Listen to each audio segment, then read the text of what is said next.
देशान सरकार वेचूना जाल्यार रगत पिवपी सिरिंज विकते घेतला अशी सणसणीत टिका काँग्रेसीचो राष्ट्रीय युवा फुडारी कन्हैया कुमारान केला। सरकारान जी आश्वासनां दिल्या ती लेगीत सरकार पुराय करिना। ज्या तरेन देशात म्हारगाय वाडटा ते तरेन पेट्रोलाचे दर दिसान दीस वाडत आसा, त्याच वेगान लोकांच्या काळजाचे ठोके लेगीत भयान वाडपाक लागल्यात अशें कन्हैया कुमार म्हणटा। आप देख रहे हैं कि महंगाई की क्या हालत है। पेट्रोल पंप पे जब मीटर चलता है ना, तो ऐसा धड़कन भी उसी स्पीड से बढ़ने लगता है। मैं तो कहता हूँ कि देश ने सरकार नहीं चुना है, खून चूसने वाला सिरिंज खरीद लिया है। हर मुद्दे पे जो है सरकार से जो भी आप एक्सपेक्ट करते हैं उस एक्सपेक्टेशन को तो छोड़ दीजिए। जैसा दुष्यंत कुमार ने लिखा है कि कहाँ तो तय था चिरागा हर एक घर के लिए, कहाँ चिराग मयस्सर नहीं शहर के लिए। कि पेट्रोल महंगा है, एक तरफ पेट्रोल ऊपर जा रहा है, रुपया नीचे आ रहा है। महंगाई का दर देश में सबसे ज़्यादा है।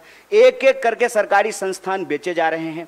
पीएसयू को आप उठा करके देख लीजिए, परमानेंट नौकरियां लगातार कम की जा रही है, ठेके पे बहाली किया जा रहा है।